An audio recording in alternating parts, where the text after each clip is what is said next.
Are we live? Yes, I think so. Okay. All right, super. Good morning. I wanted to welcome everyone to the Grid Interactive Efficient Building virtual session of the Smart Building Exchange. I will use the term GEBs to shorten that word. My name is Emma Johnson, and I'm a program manager for energy efficiency and demand response programs at Seattle City Light. So Grid Interactive Efficient Buildings, or GEBs, is an emerging but important term for our industry. For those that are new to this term, the Smart Electric Power Alliance, or SEPA, defines GEBs as energy efficient buildings that use smart technologies and on-site distributed energy resources to provide demand flexibility while co-optimizing for energy cost, grid services, and occupant needs and preferences in a continuous and integrated way. The benefits of GEBs are significant. Savings are estimated at billions in power system costs and millions of tons of carbon emissions. So if the benefits are so large, how can we scale GEBs everywhere and quickly? Our panelists are about to tell you about case studies of projects in action and perspectives of what needs to be done to achieve that future. So before we launch in, questions during the session are to be placed in the Q&A function of Zoom. We'll answer those questions as we can during the session and at the end of each presentation.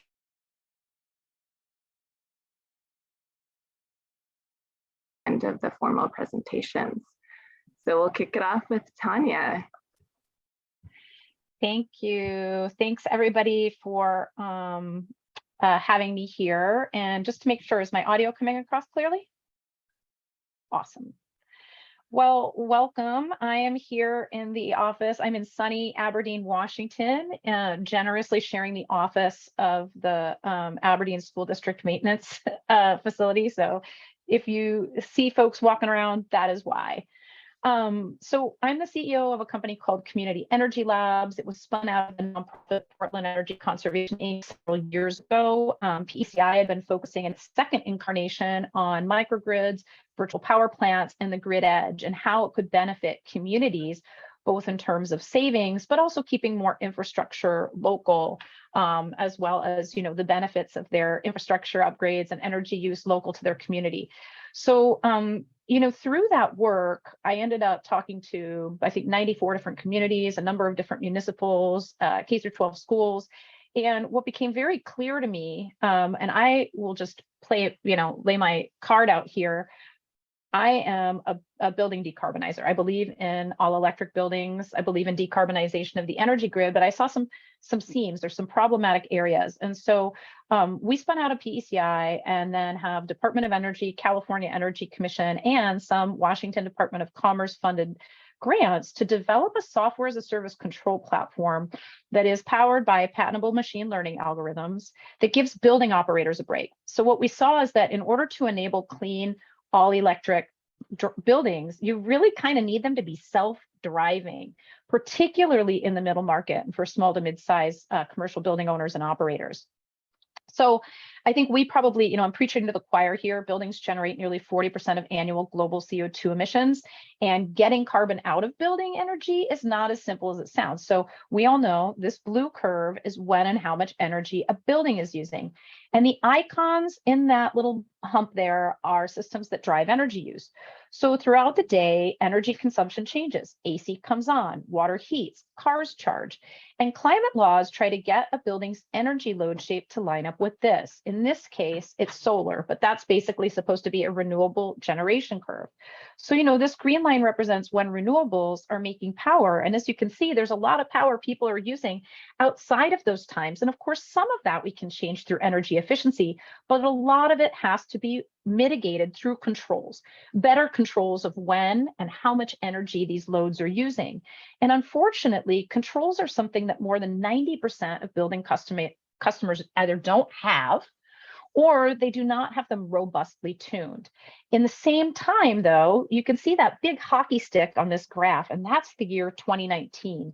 That was the point at which we really achieved some critical mass around regulators and utilities pushing building operators to address greenhouse gas emissions from energy, started passing tough building codes on one side and changing electricity prices on the other. And, we're seeing that maybe in Washington and Oregon, it might not be there, but in California, certainly time varying prices are common across the state, as well as demand charges.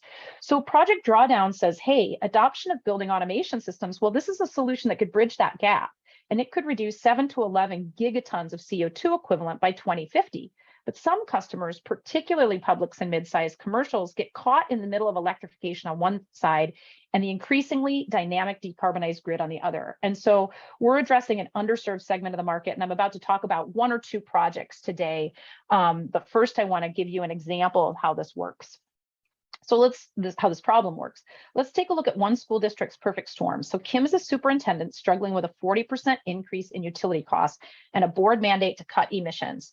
This is not an exaggeration. We've seen several schools employing what is considered best practices, energy efficiency, VRF, managed charging on their EVs, and still, when a new time of use tariff comes through or their legacy net energy metering rate expires, boom, 40% increase. So most building automation options, they're costly, they're complex, they're bundled with multi-million-dollar upgrades. Kim has to pass a bond measure or navigate a lengthy procurement to pay for the upgrades.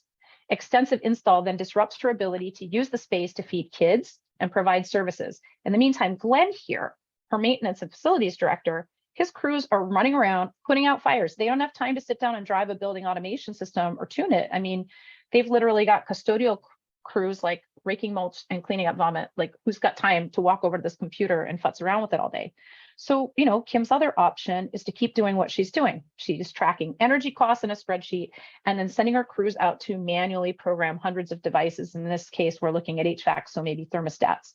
And this is probably why less than 10% of the commercial building market actually uses these automation. It's too expensive, too complex, creates nearly as many problems as it solves. So we, in early work through a project with the Electric Power Research Institute, several public facilities operators, and, so we were looking at state, federal, K through 12 buildings, also some regular commercial building operators, energy experts, and utilities. We took a look at what would it take we designed a curriculum to co-create with end users, building owners, operators, and utilities, a utility program that could incentivize GEBs, that would solve not only the utilities problem, which is needing to minimize risk on their energy purchases on the wholesale side, but also on the distribution of energy side, manage the risk of reliability problems. So making sure they had enough capacity, not putting too much solar on the grid at noon or such big peaks in the afternoon or the mornings. So we opened this course up to folks, and SCE got so much benefit from co-creating with their customers. They were really surprised to learn that even some of the simplest demand response programs were way too difficult for owners with complex buildings but very low staffing to control.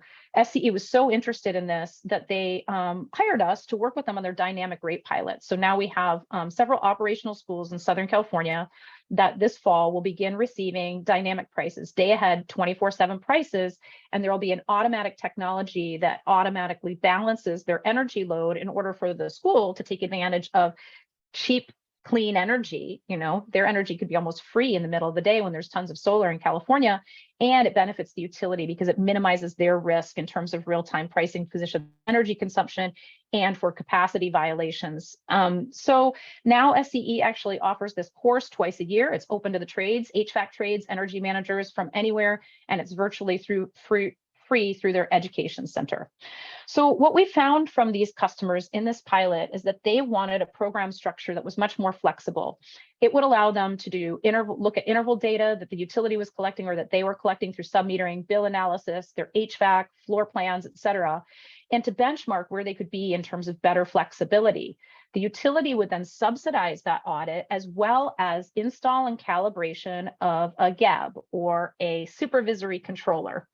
Now, in the case of this dynamic rate pilot, SCE is actually doing a shadow billing. So the customer can operate their building in a way that protects occupant comfort, protects thermal comfort, but the automated service provision of the technology means that they're still responding to prices. So it is saying, how can I meet the comfort objective that the customer has specified at the lowest possible price?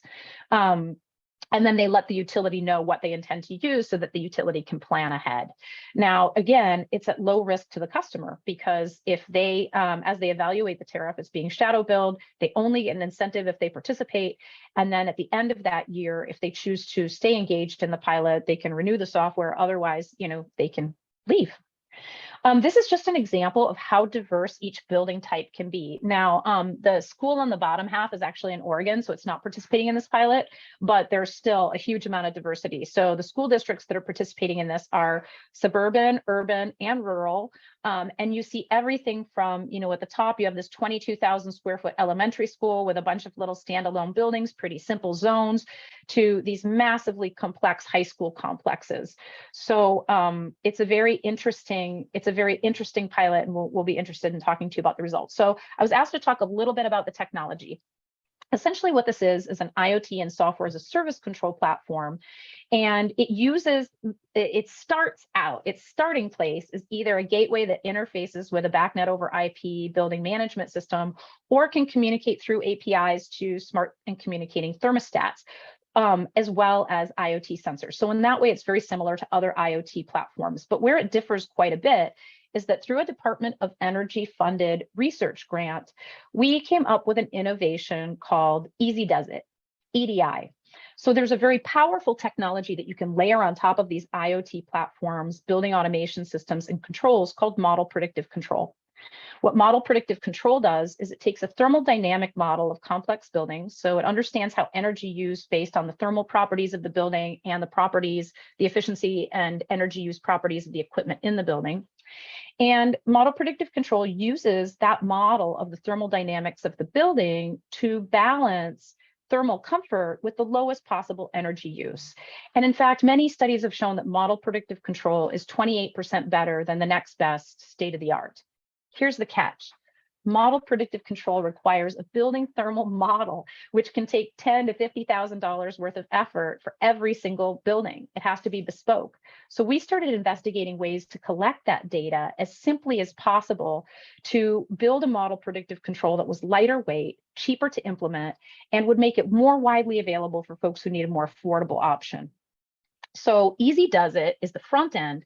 It's a methodology that we created using Department of Energy dollars to quickly and affordably collect building metadata that can create a quick and dirty model of the building. I like to say it's like Snapchat. If your kids use Snapchat, it makes a quick and dirty model of your face, and then the bunny ears, the MPC, follows your face around the screen. So in our case, EDI helps make a quick and dirty model of the building, and then real-time telemetry like energy submetering and thermostat data, as well as API services for weather, tariff, and carbon, update that model continuously so that it can operate the building in real time, saving operators, of course, money on energy, but also time. It reduces the number of comfort calls while also reducing their bills. I don't want to go, I suppose I'll save some of this for question and answer, and I didn't know how deeply we wanted to get into this, but Easy Does It basically was a research project that showed that we could reduce data collection time by 17 to 38%, 5 to 32 hours compared to a baseline, depending on the building size. And that was before we put in substantial automations based on the data collected. So when you think about EDI, we reduced the number of parameters that you would typically have to collect for a building model from over 400 for a typical K through 12 building to under 100. We then looked at the baseline for how long would it take for 4 different types of implementers to collect that data: facilities managers, energy modelers, field engineers, data entry, and project manager. And then we used a number of different automations to see if we could cut that cost down. In just our first iteration, we were able to reduce that cost by 38%. Now on the back end is a model predictive control technology that takes the data collected in EDI and, like I said, creates a quick and dirty model of your face and then is continuously updating that model, including that we all know is a problem, which is those pesky humans. They're very buggy.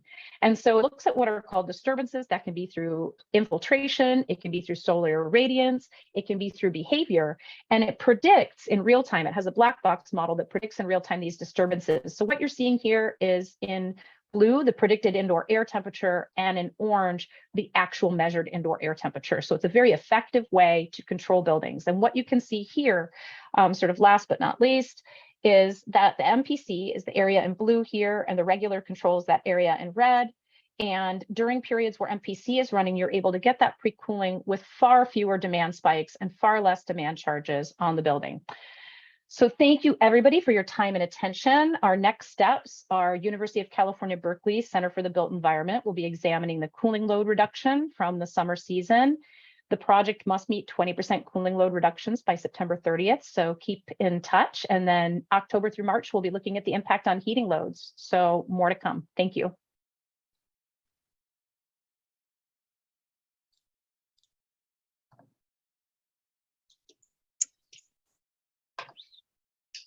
Emma, you're on mute. Thank you. Sorry about that. Thank you so much, Tanya. We had one question come in the Q&A. What is the difference between EDI and EMS? Great, thank you. I saw that question come in, and I will put a link in the chat that goes into a little bit more detail, but essentially EASY does it. So an energy management system is the active control. So it's the actuation of a control signal. It could be rules-based controls, it could be schedule-based controls, et cetera. EDI is an EDI plus model predictive control is an EMS. It's a very differently structured one though. So EDI is the innovation that allows us to collect the inputs that enable model predictive control, smart and real-time control.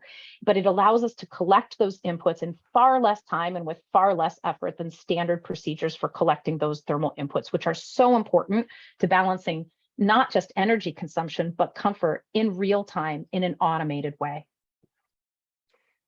Thanks. All right, Hendrik, you ready? I'm ready. All right, screen coming through. Great, so I'm Hendrik van Hemert. I'm the managing director of EDO.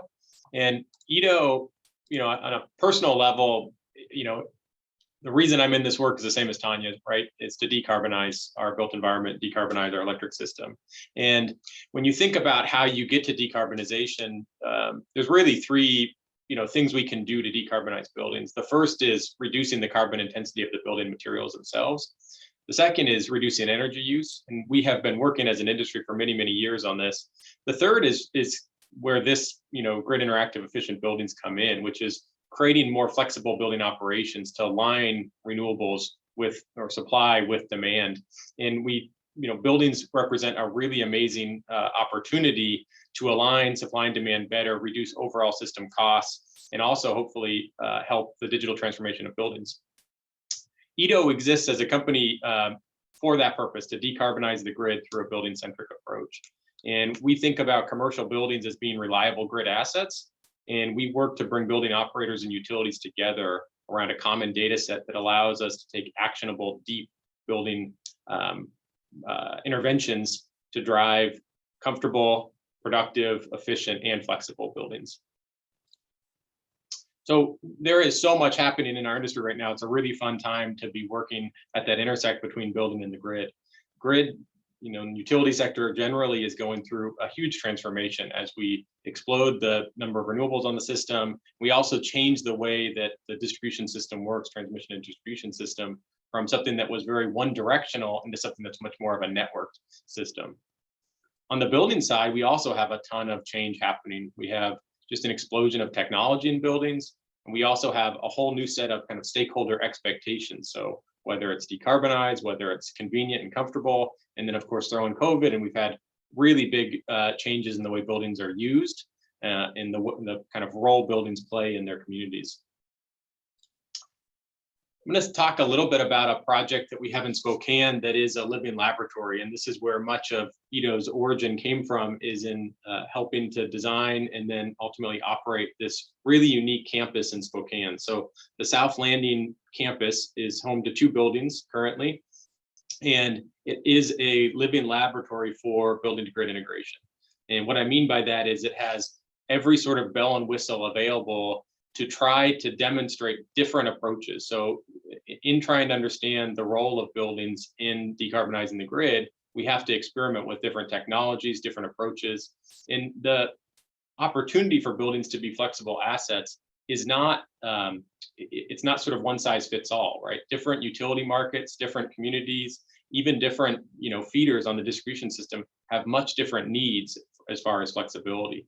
So this campus is a place where we can experiment with different types of technology, whether it's thermal storage in the form of hot water tanks or cold water tanks, whether it's phase change material tanks, which are essentially just like vegetable oil in a big tank that we can use to store energy, thermal energy.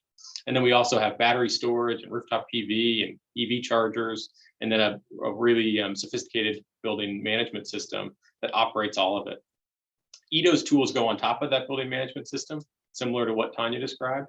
And our tools unlock all of the building inherent or the data inherent in the building systems, and then seek to sort of optimize all of these different systems in real time in response to grid and weather and other signals. So our technology really acts as the hub.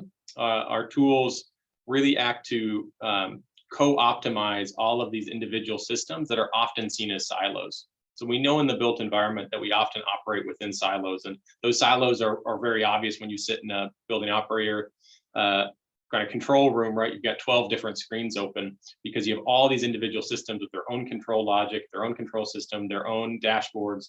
And ultimately what a building operator is trying to do is simplify the way buildings perform, both for the occupants and for total cost of ownership for the owner. So that could be utility bills, but also capital planning, other information like that. So we bring all that data together. We make intelligent decisions using machine learning to try to optimize the way buildings consume energy in real time. And then we make that available to the grid, and so that we can have sort of bridge that point of demarcation at the meter with actionable information from both sides. And one thing that's maybe a little bit unique about EDO is our approach to the market, which is we work through utilities. So we help enable utilities to go out to their customers with programmatic approaches. So we start with collecting data.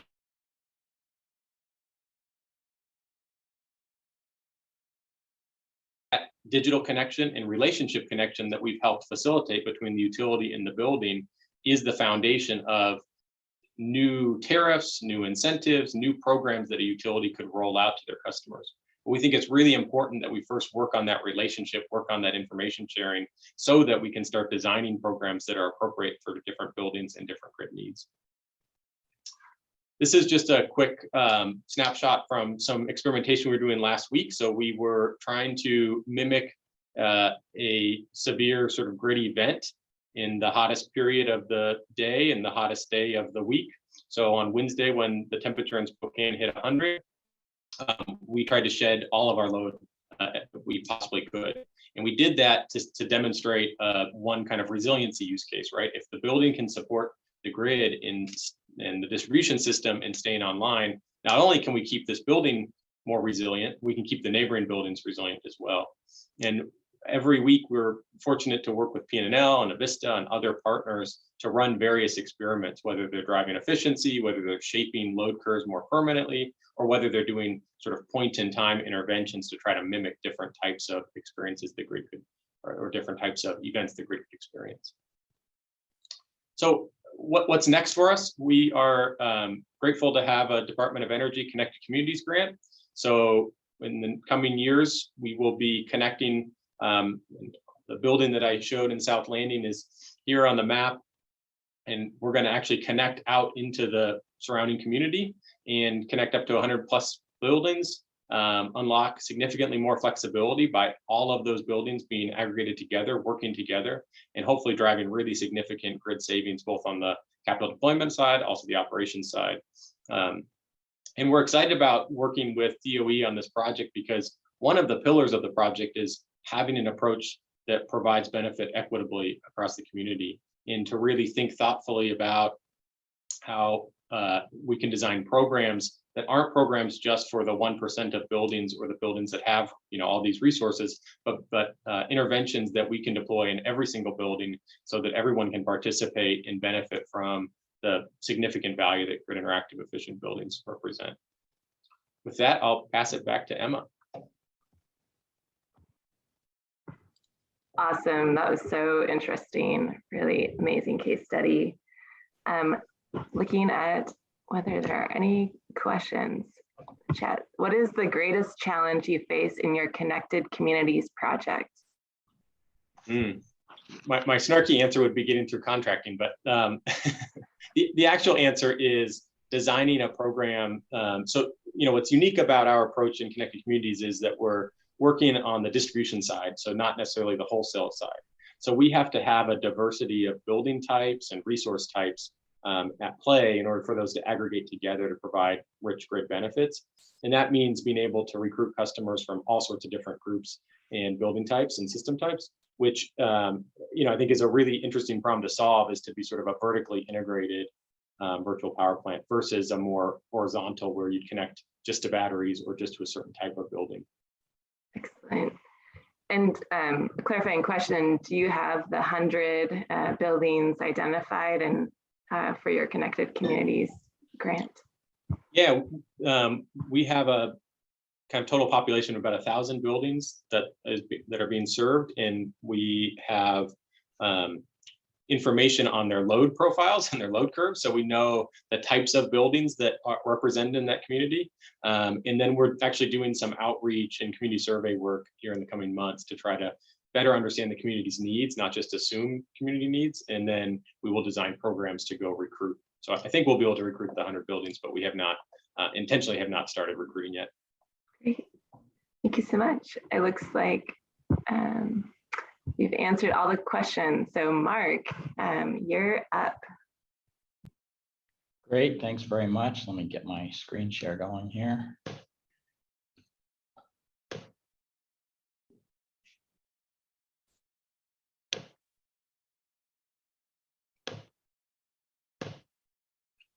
All right, my name is Mark Frankel. I am the Director of Research and Innovation at Ecotope in Seattle. Ecotope is an engineering firm designing mechanical systems for high-performing buildings.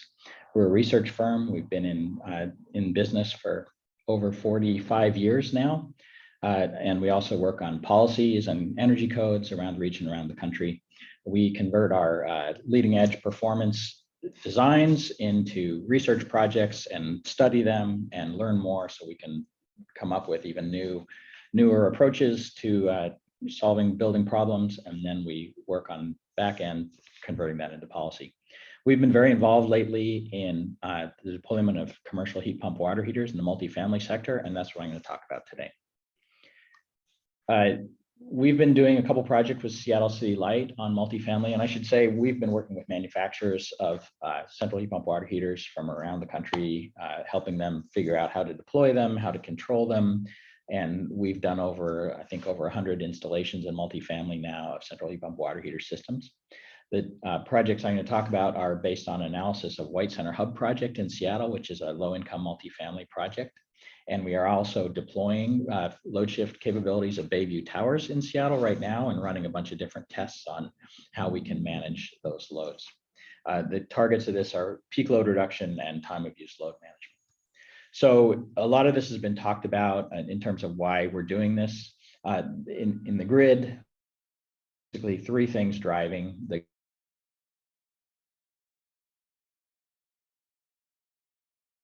that cause distribution problems, or if there's a lot of renewables on the grid.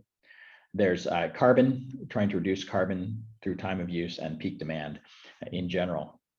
So the thing about grid response is there's kind of variable peaks, and we talk a lot about the need to have utility control so that we can manage surprise peaks or in real time. But a lot of this is actually pretty predictable. And around the country, the different utilities talk about their different curves. You know, California has the famous duck curve, but there's an armadillo curve, and there's an alligator curve, and there's a nene curve. And my contention is that if you squint at them, they all look like ducks, meaning that we know for sure that we need to work on morning warm-up periods, especially in the winter, and afternoon periods, especially in the summer. And if we can sort of solve for those, we've gotten a long way towards resolving grid integration. So that means that not only do we need dispatchable strategies for grid emergencies, but we can also think about passive and active technologies that manage load shape in a similar way. I think of it as load stack, just like with if the utility, they've got a base load generator that they run all the time. They've got load following resources they turn on and off on a daily basis. And then they've got peak load resources that they turn on only when needed. And that's the way I think about demand response, is we can use efficiency as a strategy to manage peak loads. We can use day ahead planning of building load shape, and we can use dispatchable loads. And so that's the way, when we say when matters at Ecotope, we're talking about trying to manipulate building load shape both in a permanent way and in an active way. And that means we need controls and data, and we need to engage with the occupants. So I'll talk about that in the context of multifamily. So this is the multifamily load shape that from the projects we've been evaluating is fairly typical. The big yellow load at the bottom is the domestic hot water load. And in multifamily buildings, that represents up to 30% of total building energy use, which is a very big number. The other thing you'll notice about that domestic hot water load is that it has the two peaks. It's got a morning peak and an afternoon peak, and it has that year round. The magnitude varies a little depending on the temperature of incoming water and occupant patterns, but basically it's a two peak load all the time. And so that becomes a really good target to manage the shape of domestic hot water use. So if we look at this if we take that, just the total load, building load shape for multifamily, this is a winter load, you can see those two peaks caused by the entire building. And if we deploy a central heat pump water heater system, the gray is what the changed peak looks like. So what you see is that technology has huge energy savings. So all the blue is energy efficiency savings or reduced energy costs. And then the difference between the peak in the blue and the peak in the gray is the demand reduction for this technology. And this is not with any special control. This is just deploying an efficiency technology that aligns with grid peaks. So we're getting huge peak reduction at a time period when it's really important to the grid without any special controls or anything. So this to me is the linkage between efficiency strategies and time of use and dispatchability. So this particular technology in multifamily, single technology deployment, 17% energy savings in the building, just from one technology, and a 25% peak demand reduction. So let's look at just the domestic hot water load, which is the goal of this, looking at how we can then add peak demand response, demand response to this. So here's just the domestic hot water load for this is a winter day. And this is what that domestic hot water load looks like with a central heat pump water heater installed. And what you see, and I'm sorry, I should explain, the baseline for this is electric resistance. 80% of multifamily buildings in the Pacific Northwest generate hot water with electric resistance heating. Not so much true with the new buildings, which use a lot more gas, but of the total building sector, it's 80% electric. So there's a lot of buildings out there to convert to central heat pump water heaters to get this kind of savings. The other thing you'll notice is that there's long runtime for the central heat pump water heater system. These systems use large storage tanks and smaller engines, the heat pump. So we use a relatively small capacity heat pump to generate and fill a large storage tank. So there's a lot of fills the storage. The heat pump's done filling the tanks relative to the peak load. So in Seattle, there's a pilot time of use rate. I'm sorry, I mentioned this is an electric water heater compared to electric water heater demand. So there's a pilot time of use rate in Seattle between 5 and 9 or 5:30 and 9:30, I can't remember. But this is the window when we're trying to reduce energy use. And so you see, just by deploying this technology, we've already reduced that substantially because the new technology has lower peaks. But we can also actually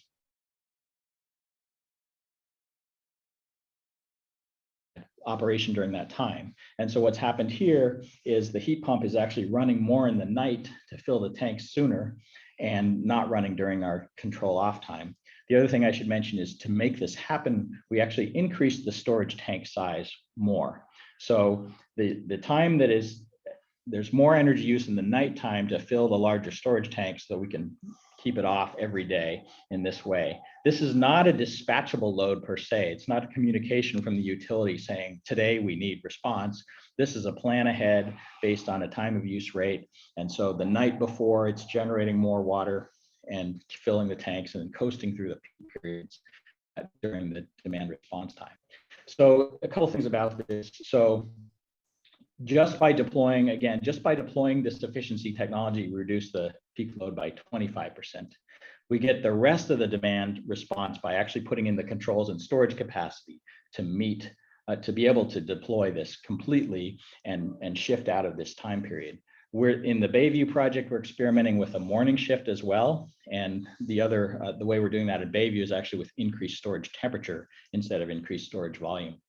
But to get taken together, we can get a 40% reduction during the peak period, the time of use period, in total building energy use, which is a huge number for a simple deployment. The technology, the efficiency savings is $20,000 a year annually in this. When we add the time of use, we only get another $1,000. So there may be a misalignment between the incentive payment or the incentive of a time of use rate with how much load shift is achieved here. And I would argue that there needs to be a way to link the savings on efficiency, demand rate, demand response, and an actual controlled demand response. So looking at the potential in the Pacific Northwest, this is a couple different scenarios. The top bar is if we just deploy this in new construction, heat pump water heaters, there's 134 megawatt load reduction in connected load over 10 years. And the second scenario, the blue bar, is multifamily. If we do new construction plus end of life replacement, that is every 20 years, the hot water system needs to be replaced. And we always put that in with central heat pump water heaters. We get about a 550 megawatt reduction in connected load. And then the demand response part, which is actually turning off the system completely, is a 40 megawatt option in new construction multifamily in 10 years, 180 megawatts if we include replacements. So I'll leave it at that and answer questions as they come up. Thank you. Thank you, Mark. The first question we have in the Q&A is, do we have an idea of SCL's plans for demand pricing? I don't know if we want to collaborate on that answer, but from Seattle City Light, what I know is that the residential and small to medium business rates will start to have a time of use price. It will not be dynamic within the next year or so. Mark, do you want to add anything to that? Well, I don't want to speak for Seattle City Light on what their plans are, but I will say that what they've rolled out now is, it's just a first shot across the bow. It's a little timid based on our analysis of the response, even though there's a ton of potential. The Pacific Northwest is kind of one of the last regions in the country to start thinking about time of use rates. So we've got a ways to go to catch up, but it's inevitable based on our Washington requirements to have 100% clean energy by 2045. So it's coming. And right now it's in pilot stage. So we have a question from Tom. Are you having to use any chemicals for the storage tanks or central water heaters? Just hot water. We either oversize the hot water. So I think it's about we get 100% of all load shift possibilities during that time window with about a 25% increase in storage capacity, or we just increase the storage temperature of the water in the primary storage. That you can only do with certain refrigerants. We use a lot of CO2 heat pumps, and they can generate much hotter water than some of the 410A135 heat pumps, which we can't use elevated temperature as a strategy. But no, it's not chemical, it's just hot water, just the volume of hot water that's the drinking water. And one last question, with heat pump water heaters being a requirement for the 2021 Washington State Energy Code on the commercial side, is there going to be a strong push to add levels of automation and load shift to their water heating system? That's not part of the code. The code requires that these water heaters have a CTA 2045 port, which is able to accept a signal for demand response from a utility. That can be a radio signal or a hardwired signal or a rate signal, whatever. But they have the capability to receive that signal. But the deployment of this is very much in its infancy. I think the first project in the country where this is happening is the one we're doing with you guys. Actually, we're working on another one in California. So those are the first two deployments of this kind of load shift in commercial heat pump water heaters so far. But at the residential scale, there's a lot of demand response programs with the unitary equipment where the heat pump and the tank are combined, and the small residential individual unit stuff that is further ahead. So. And we'll take one last question and then answer any others in the chat. What is the annual 20,000 savings and load reduction based on? What were the parameters of the study? I think if I recall, it's a 75 unit apartment. It's the total domestic hot water load for that apartment building. Low income has its own sort of load shape, a little different from market rate. So we're looking at the total savings compared to electric resistance baseline of a heat pump, which has a coefficient of performance of about 3. So it's about 300% efficient compared to electric resistance. Great. Thank you so much. All right, we'll transition to our last presenter, Scott.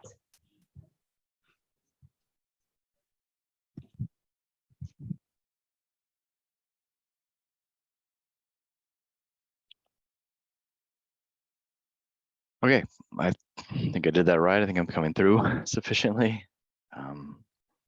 So yeah, my name's Scott Sheeter. I'm a research engineer with SlipStream. We're a little differentiated from the other panelists in that we're a nonprofit. So we tend to work with manufacturers, consultants, other providers in field demonstrations of emerging technologies. A lot of my work is in the research area in which we're kind of third party evaluating the performance of some new approach. Traditionally, it's been around energy efficiency, but more recently, it's in the realm of grid interactivity, which is why I'm speaking to you today. And maybe I'm also in Madison, Wisconsin, which is a little different, although I'm assuming, or at least I believe that most of the folks on the call are from the Northwest. So this is just kind of giving a little bit different lens on this sort of topic. So where do we see GEBs, kind of the current status today? It's early stage. As you can see, there's multiple vendors, some new, some existing service providers that are trying to get into this space. There's a lot of stakeholders involved. You've heard utilities, you've heard from consultants, the also integrators and manufacturers, as well as the building occupants and operators. Certainly the other panelists have alluded to the fact that communication is kind of the key thing being worked out right now. So traditionally it's been grid to transmission to distribution to building. Now there's communications both ways. How does that work? It's not as easy as it sounds. And then certainly you've heard from some folks who are looking at different ways of controlling building systems under a flexible load paradigm. And that's also a key area of development. What are the best control strategies to reach some objective? And yeah, we're seeing a lot of work in that area. And the key seems to be to get to scale, kind of aligning the value that a building owner can capture through deploying a GEB technology with what the utility, what the value is on the utility side. So I think we'll talk about a little bit to that as we go through the panel discussion next. So, a bunch of engineers that work on field demonstrations like to understand a little bit more the type of systems and technologies they're going to be evaluating. So we're using our own building as a test bed to kind of learn the process, get our hands a little dirty before we really get going evaluating the technologies. So at our building here, at our headquarters building here in Madison, we're using it. We're connecting the HVAC system to our photovoltaic system.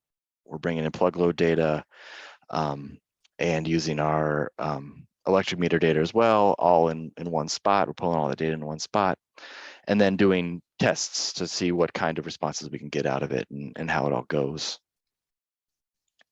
A little bit more about our building. It's a pretty typical office building, 35,000 square feet, built a couple decades ago, pretty standard occupancy schedule, although that was severely disrupted by the pandemic. The HVAC system is pretty straightforward in terms of a variable air volume system with hot water reheats. We have energy recovery ventilators and a couple boilers. So there's a lot going on, even though it's a medium-sized building. And all that communication is kind of being handled over BACnet IP. On our rate structure, we do have a time of use rate.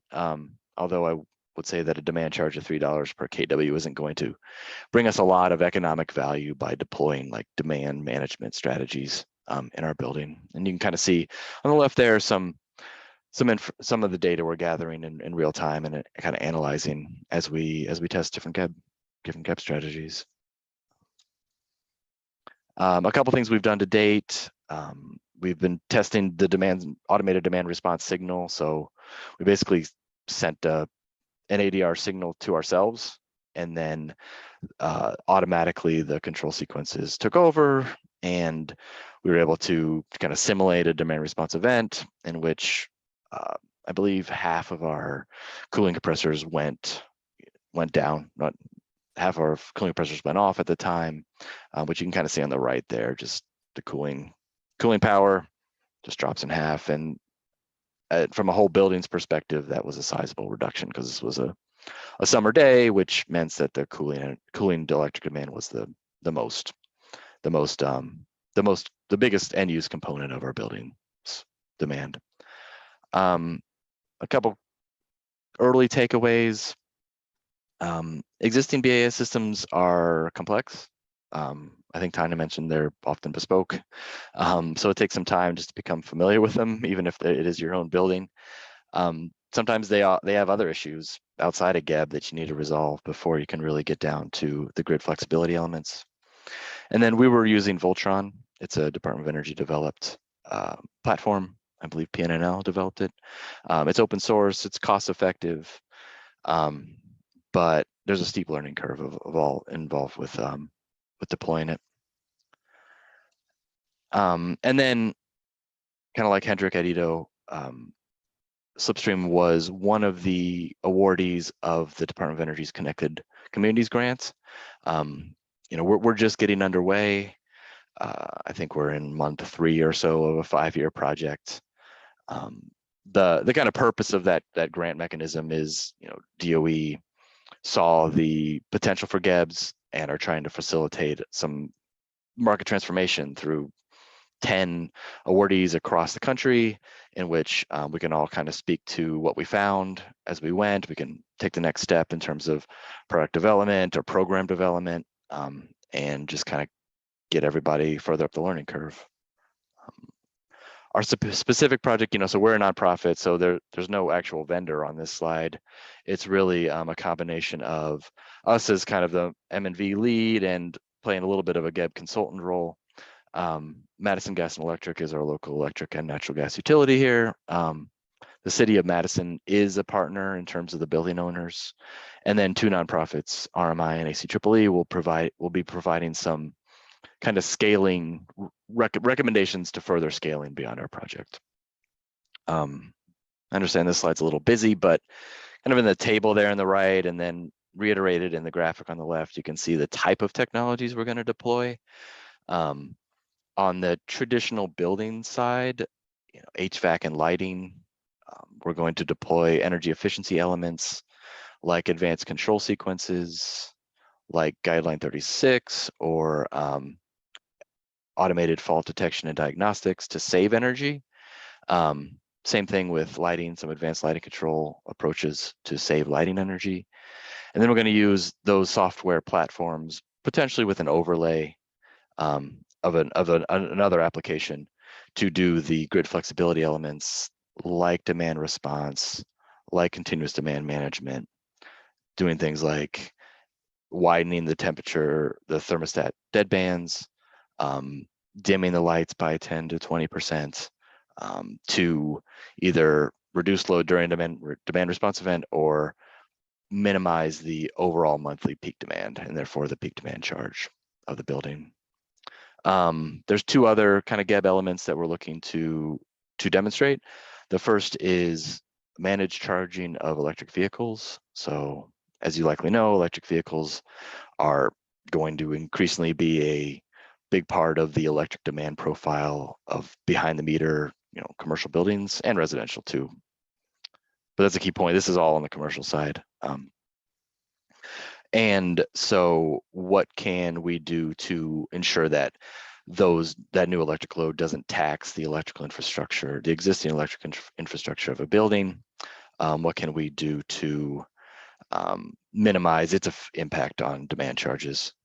And similarly, we'd like to deploy some smart inverters and batteries, and batteries in conjunction with EV managed charging to add an additional degree of freedom so that we can both minimize demand charges, the impact on the electrical infrastructure, and then also provide a resiliency aspect to the EVs. So when the grid goes down, there's still some charge that they can pull from. And then something similar on smart inverters and batteries, adding those to existing photovoltaic arrays to do some similar work.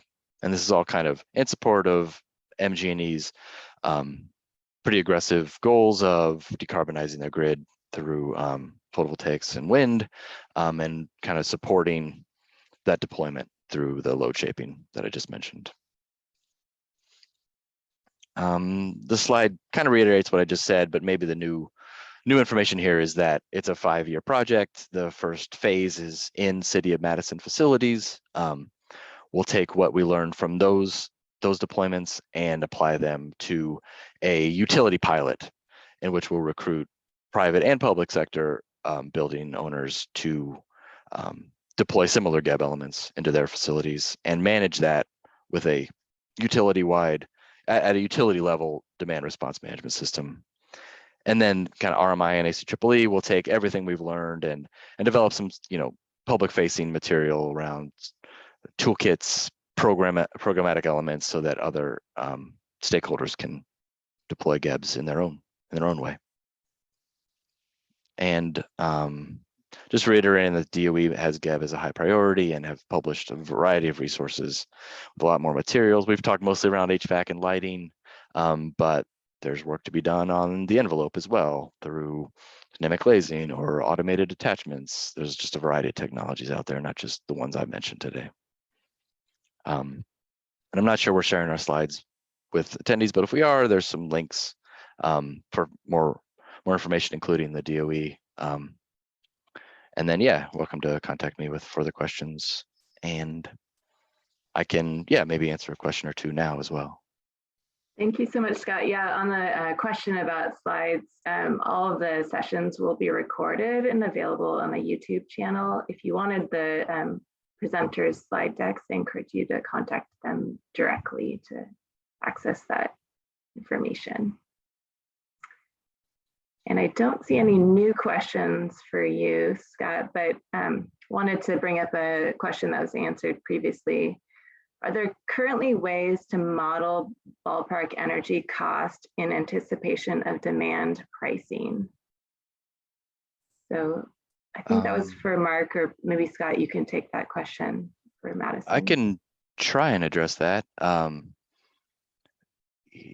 If you have interval data for your building, like a 15-minute interval across the year, and then you can calculate what the impact of any tariff or utility rate structure would have on your energy costs. It's usually find the time of use period, filter out for that data, find the peak demand in that window of time, and apply the peak demand charge to it. Similarly, you could look at different windows for different ratchet rates of dollars per kWh. Beyond a more rigorous analysis like that, I'm not sure how you could just kind of squint and look at it.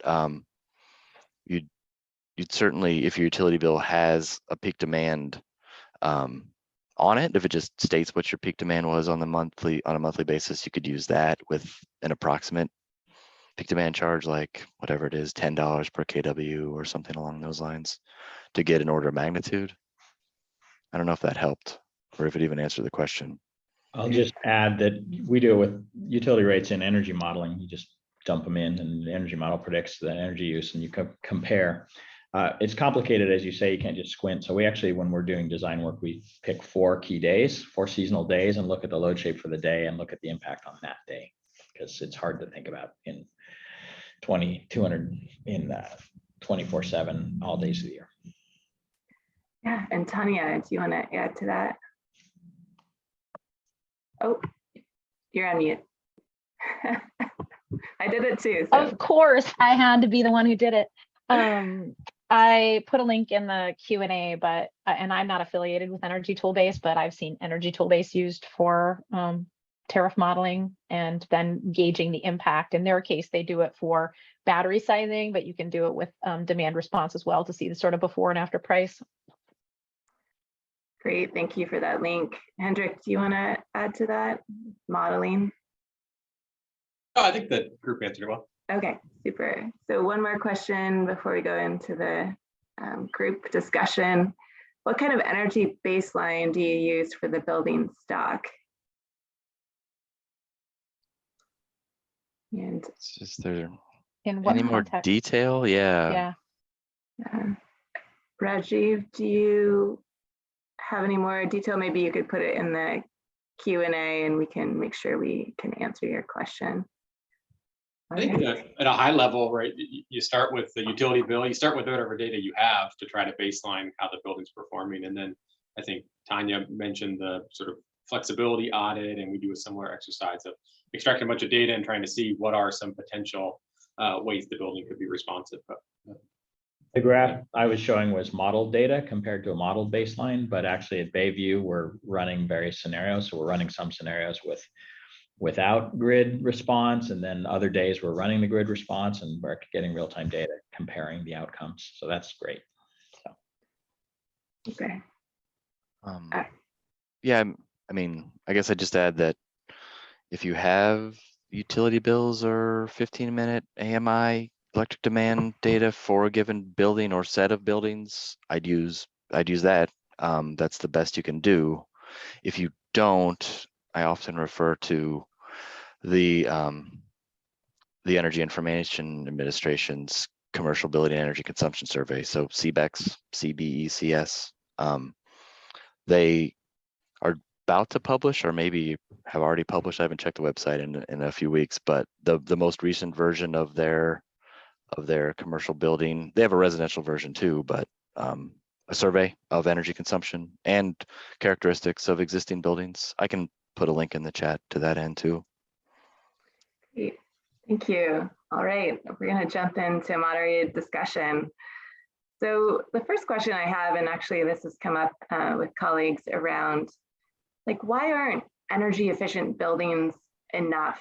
You know, let's say you do the best, you know, lighting system, amazing in building automation controls, super tight envelope. Why do we also need buildings to be grid interactive and to be a GEB? So Scott, I was wondering if you might want to answer that. Yeah, so I mean, efficiency is definitely the foundation. I don't think it goes away, and maybe its value is even more pronounced in the GEB space. You know, you start with efficiency because without it, the other elements for grid interactivity would be oversized, costly. But alone, it doesn't often meet a building's full decarbonization goals. And that's because of kind of the when. I think both Tanya and Hendrik, maybe I think all of your other panelists spoke about the when of the grid. So the grid can be very, you know, clean at certain periods when there's a lot of full photovoltaics operating. It can be very dirty at other periods. You know, here in the Midwest, coal power is the base load. So during the night, it's much dirtier as during the day. So, you know, we want to flex that building demand to more closely align with when the renewables are producing energy and the grid's cleaner.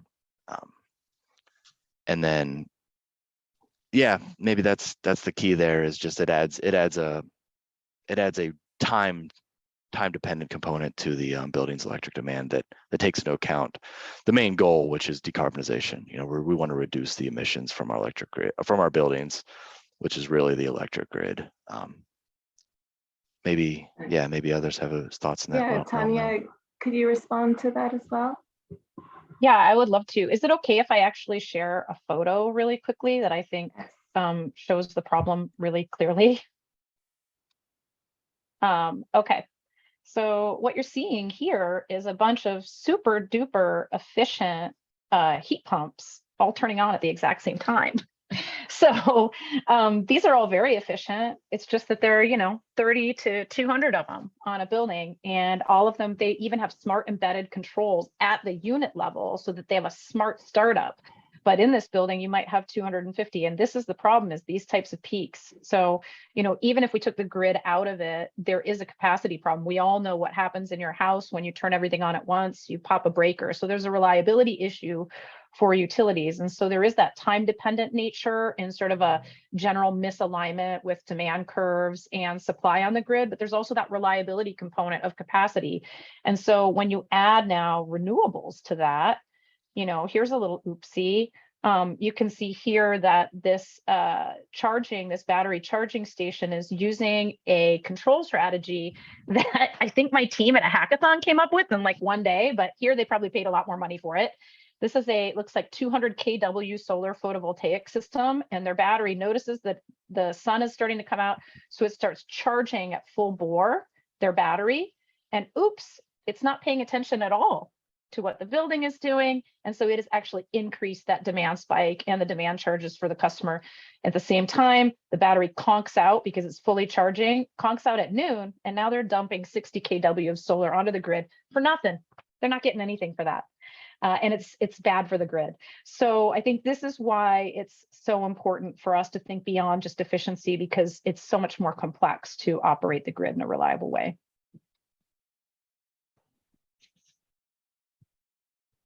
The mute button, it disappears sometimes.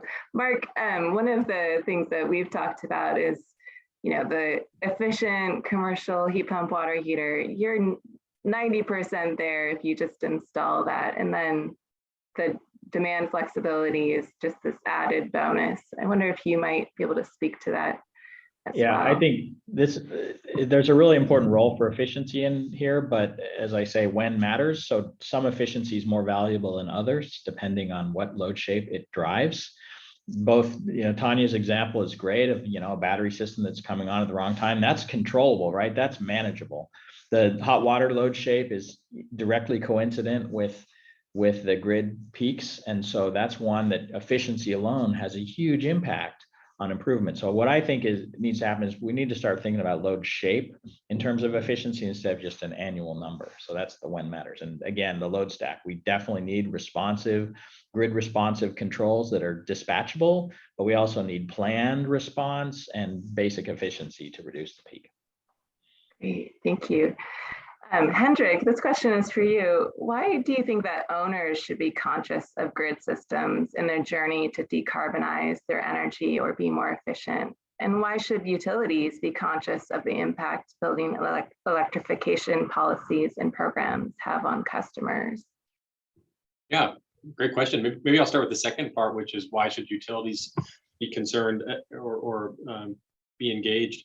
The reason is that there's a lot of change happening with electrification and new loads that just utilities are not historically responsive to, right? So EV charging, exploding, and building electrification exploding means a whole bunch of new load, and we can't just build our way out of that problem. It's too cost-effective or too costly, and it's unlikely to be the most reliable solution to the problem. Similarly, you look at the other side, on the building side. So why should a building care, right? A building should care because it's built, its own resiliency is connected to this bigger system. So we do have to recognize that our ability to have resilient buildings is impacted by what we do and how we consume energy from the grid. Maybe even more, personal to a building is utility costs are changing and they're not going down. So building owners need to be really thoughtful about how the systems they put into buildings and the way they operate their buildings are going to cost them over time. And the life cycle cost of, assets going into a building are really different in a, constrained grid, high renewable kind of model versus business as usual, or maybe the last 100 years. So, overall, I think you look at the problem and say, how do we create comfortable, safe, productive environments with the least impact? And if you try to solve for that problem together, utilities and buildings, then I think we come to a solution that looks a lot more like grid interactive efficient building, looks a lot more like kind of co-optimizing systems, different ownership models, different structures, because building in silos is not going to serve us well in the next 20 years. Right. Win-win solutions here. Scott, do you want to respond to that? I mean, electrification just adds another piece of complexity to the puzzle, right?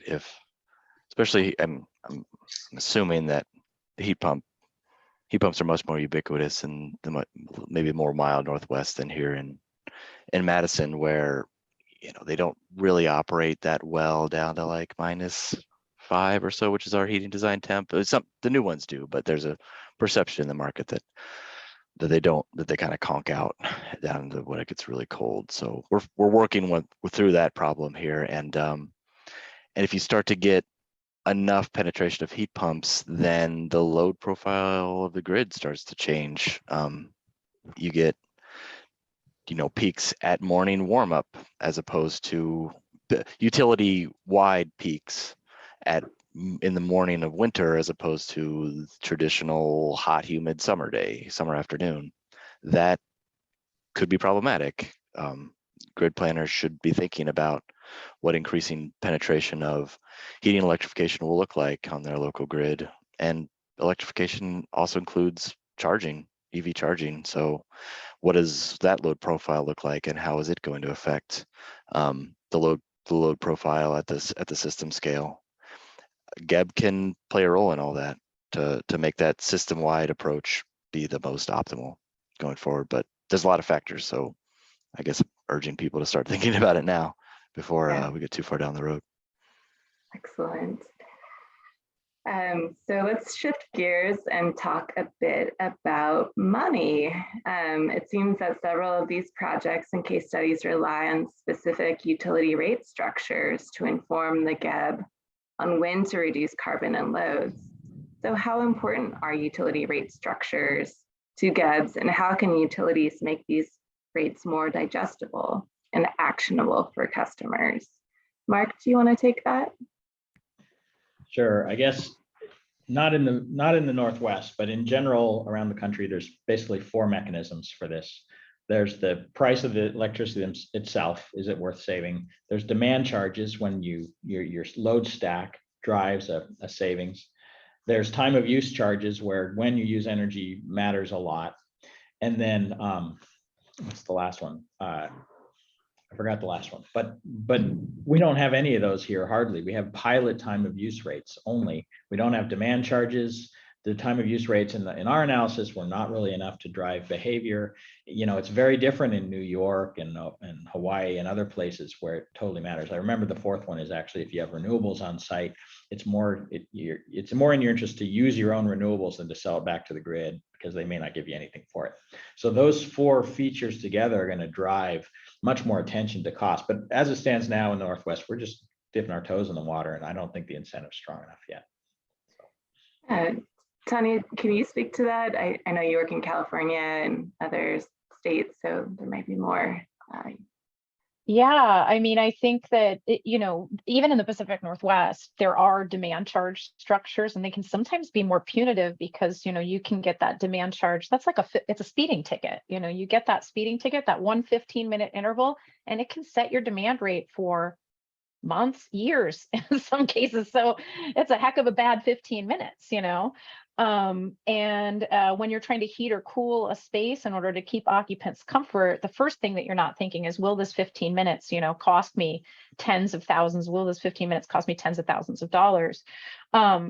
So I do think there are existing, mostly commercial though. I think in residential, it's a different story. I think there's very little, especially, and Mark's probably seen this a lot in multifamily, you also have the split incentive problem where the occupants and the building owner have different incentives. So even if you solve the utility pricing problem, how does that translate to individuals within multifamily? So there's lots of complexity depending on the segment, but where we focus, which is mid-sized commercial, I think there are adequate signals in many, many markets from demand charges right now, but increasingly what you're seeing is that the utilities are even complaining about it. They're having to go out and do a rate case like every year now, so these tariffs are being constantly updated, and it's difficult for customers to keep in touch. I don't know how many of you have ever read a utility tariff. It's good for insomniacs, but they're very complex. They're different in every market. We've talked to folks in Ameren. They're, you've got utilities in Ohio, Time of use prices, I think there are over 65 utilities throughout the United States, and that's just investor-owned utilities who have 80% of the customers are 65% of those 65 of those investor-owned utilities have rolled out either real-time market-facing prices or time of use. So I do think there's enough incentive, there's enough, the writing is on the wall. And like one of the other presenters said earlier, in places like Washington, where you have CETA, the Clean Energy Transition Act on one side, and then you have HB, 1257, and the building electrification laws on the other side, real-time prices are just, it's inevitable. Like there's no other way to cross that, to bridge that gap. Might as well get started now. Yeah, any insights from like, what does the customer really want to know about these real-time prices? Oh, they don't. It's just too complex to manage. I mean, that's what we found with Southern California Edison. And that's why they were like, oh boy, we better get ahead of this, because in that case, they were actually ordered by the California Public Utility Commission to investigate real-time rates to fix the duck curve. And what they found in the program with EPRI, when we were just doing the research with customers, was that they had this idea that customers would have control systems, and that these control systems would be able to respond to even a simple demand response signal or open ADR signal. And that was not even remotely the case. It's highly manual. You literally have people, operators in some buildings, just for time of use prices, that spend 5 to 8 hours a week just futzing with schedules in their BMS. So what they found is, oh my God, we're going to look like jerks. When we pass even a simple time of use price, our customers are going to hate us, and they're not going to understand why we're making them do this. And they just literally didn't even know that their customers didn't have the capability to respond. They thought it was going to be like in a residence where you just have a nest and it does it for you. But these are complex buildings with multiple zones. And so I think getting ahead of it means starting to co-create, like on some of these other projects, like I think all of you do this, just working with customers way ahead of when it's needed to figure out what the right strategies are for each segment, each type of operator. Because I don't think building customers are thinking about this. They just think it's a pain in the butt and the utility is awful for doing this to them. Good point. So another side of this money question is, how does the deployment of GEBs technologies get paid for? Are there financing or utility rebate programs available now? And what kinds of innovations in financing or funding are needed in the market? We are about to get a lot of money coming in from the Inflation Reduction Act. So curious how that might be leveraged for these connected communities and GEB programs. So Hendrik, could you take a crack at that? Yeah, of course. I think it's sort of all hands on deck, right, to find different ways to fund and finance what ultimately are, new assets that need to get deployed, and whether that's new control systems or new, physical assets like heat pump water heaters, or new kind of central plants and district energy systems. I think that what we're seeing is a lot of interest in third-party ownership, different ownership models, different ways to reduce some of the complexity. So Tanya pointed out, which is right on, that building owners and operators do not want all this complexity, right? They have so many things to manage as it is, and buildings aren't really designed for flexibility. So trying to add that in manually afterwards is not very satisfying. And so we have to find ways that we can tie incentives or tie, different funding mechanisms through experts that can help support. So whether that's the utility taking a more active role, kind of going past the meter, rolling out time of use or real-time pricing, but doing it with tools and support so that utility or their customers can actually participate. And utilities have an important role in the access, equity, and affordability part of it as well, right? I'm not concerned about the Class A corporate campus being able to respond to real-time pricing. Super concerned about the rural school district with limited staff and limited dollars being able to manage what are probably more dated systems and many other challenges. So, I think we do have to think about roles of utilities in meeting their mission of, access for all and affordability. Thank you. Tanya, any insight to financing and funding sources for GEBs? Yeah, I do. I know we keep putting it back on the utilities, but I do appreciate the role that the Department of Energy, the California Energy Commission, California Public Utilities Commission, Washington Department of Commerce, Clean Energy Fund, and of course, Innovative Utilities through research and development and program dollars have devoted. I believe all of our projects have utility match and match from those funders. There's a recognition that any new technology will need to be proven out in the market before you, for example, while there are equity issues, of course, we don't want to make, we don't want to make disadvantaged communities lab rabbits either. So you need to have enough support of rolling out these new technologies to ensure that they have a seat at the table, that their time is compensated, and that we can start driving down the price. So I think some of the solutions are, of course, like we did with heat pumps, both heat pump water heating and, electric heat pumps for heating and cooling. There do need to be incentives. Now, where those come from and who buys it down, I think, it depends state by state. I'm very happy that states are going to be bringing in so much of this infrastructure money. And I think we need to look at not just focusing on transportation. I love EVs. I'm an EV owner, early adopter, but they generate, I think, electric vehicles in particular, only 5% of GHG emissions, 40% comes from buildings. Of that, 70% is from energy use, most of which is imports from the grid. So more of those dollars need to be allocated to solving some of the tough problems that Hendrik was saying. So subsidization, I think, is one.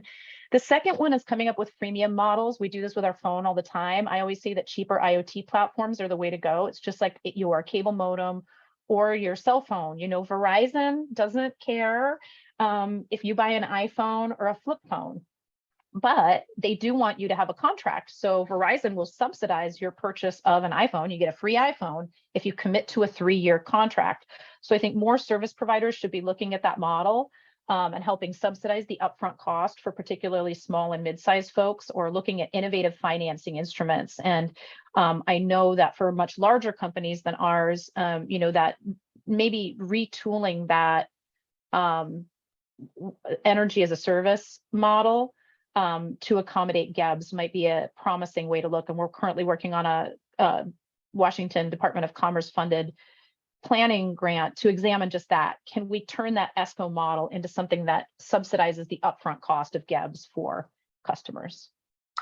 Very interesting. Thank you. So we've heard about a range of GEBs approaches, from a rather straightforward heat pump water heater deployment to ambitious connected community approaches that touch hundreds of buildings.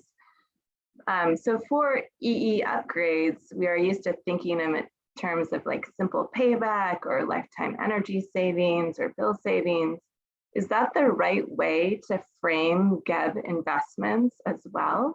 Mark, I'm wondering what your thoughts are about that. Well, I'd like to see more linkage between the way we do efficiency upgrades and paying for GEBs. And, my technology, I showed that you get most of the savings just from deploying the technology in the first place. And then you get that much again by deploying the GEB feature set. And so to me, those should be linked. And when we think about efficiency, we're basing it on lifetime savings, but it's an upfront incentive.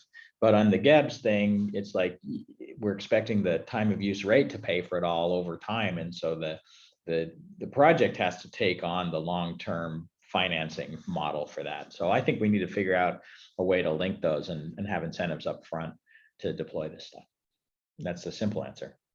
Thank you. Scott, any additional thoughts on that question? One thing you mentioned earlier about the Inflation Reduction Act made me remember that there are investment tax credits for a lot of these GEB elements. Batteries are in there, electric vehicles, as well as production tax credits to help bring down the cost over time. So, that will go a long way to helping with the economics of GEB, even though it's not. I don't think there's like a GEB specific portion of the bill.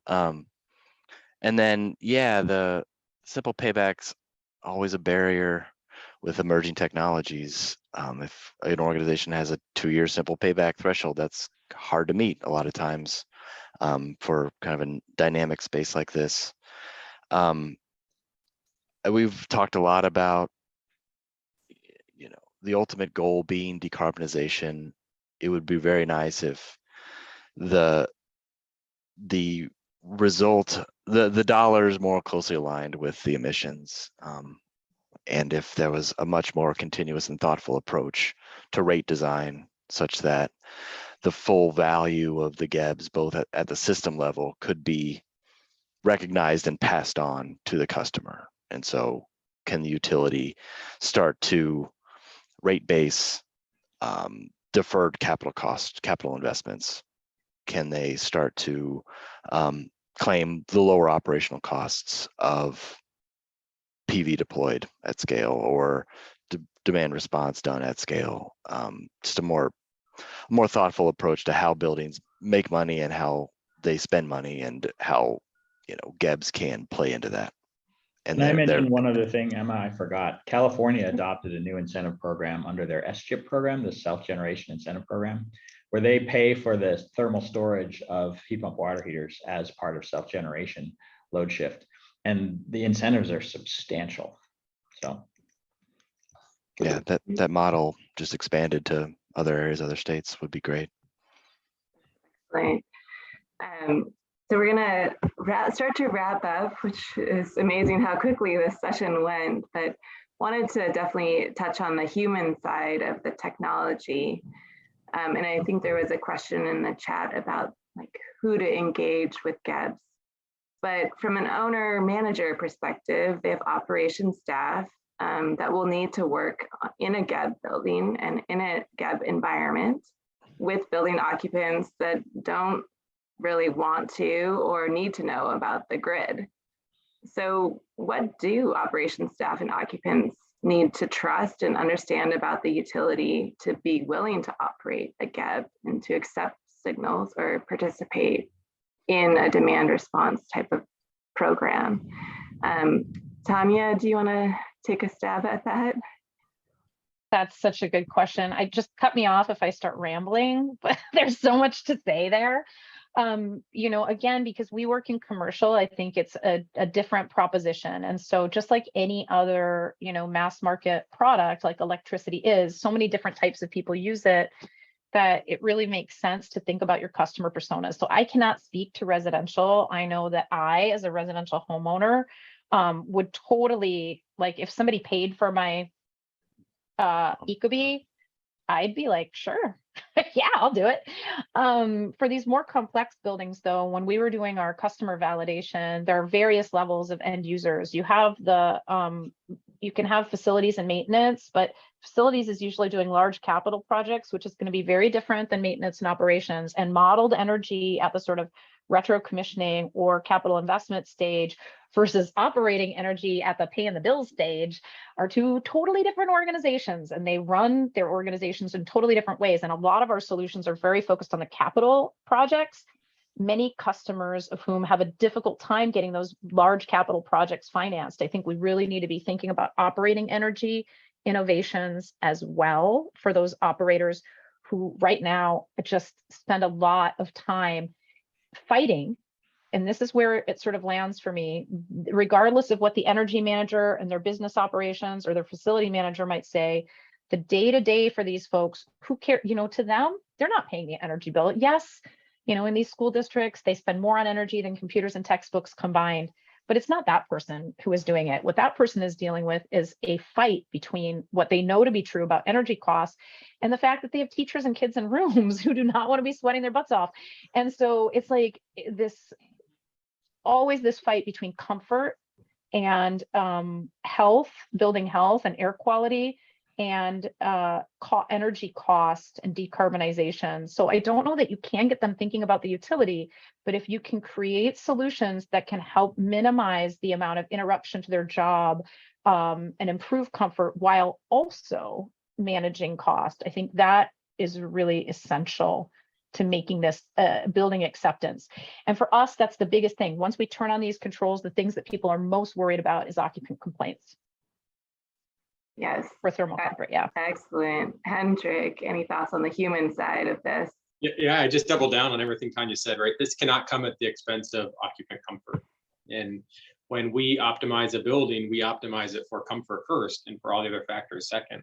And Yet these things go together, right? If you have a well-operated building that's easy for operators to use, it's easy to put in schedules, it's easy to deal with exceptions, then you have a much more, engaged, comfortable audience from which to communicate out the benefits of the program. So I think, we saw this a lot in, 15 years ago in studies on LEED buildings and other things, where the occupant experience was really dependent on them understanding the why and then not being dramatically impacted. So if they understood why a building was operating a certain way, why automated shades were going down, and they were still able to do their work and be productive, there wasn't an issue. If the automated shades started going down and they weren't in control, all of a sudden it was like this building is, is a robot that is no longer in service of me. So I think we just have to make sure we don't let anybody kind of position the market as it's either comfort or flexibility, because it has to be both, and it can be both. And it's actually putting more investment, more dollars into building systems and better controls will make the building more comfortable for the occupants. Excellent. I'm going to switch to a few remaining questions here in the Q&A to see if anyone wants to answer them live. There's a comment just that demand flexibility is icing on the cake. I don't believe there's a question in there, but that we need both to support efficiency and grid services in commercial buildings. Juliet asks, are you seeing regulators becoming more receptive to incentivize decoupling mechanisms for utilities to invest in these programs? Incentives such as an equity kicker or credit towards the renewable portfolio standard. I don't know, Mark, if you have any.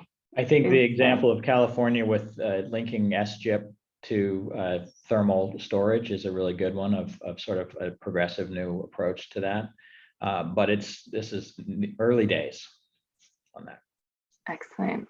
Yeah, And then early days, but we have to move fast, right? We've got to find ways. I think there's a lot of regulators that are very curious and want to see the benefits, want to see use cases. So the faster we can move through these pilots and demonstrate the benefit, hopefully we'll be able to move the industry faster too. Fabulous. And one last question, building envelopes aren't connected systems in a traditional sense, but how are they responsible? But they are responsible for substantial energy loss. How do envelopes tie into a GEB strategy? I can give a quick answer to that. Okay. Afternoon shading. Whatever you can do with fixed shading or whatever to reduce your peak cooling is a huge GEB response, for example.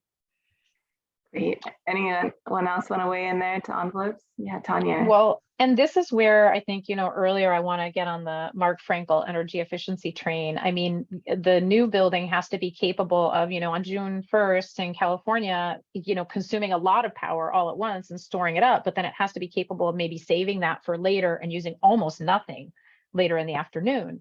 Well, that requires all the usual suspects. We need good weatherization. We need good sealing on windows. We want, our nice double pane window. We want, roof insulation, wall insulation. So we want the basics of great energy efficiency in order to hold that cooling or heating and not just send it back out into the ether. I mean, we definitely saw also that we need to make sure we have good ventilation strategies in buildings that are energy efficient.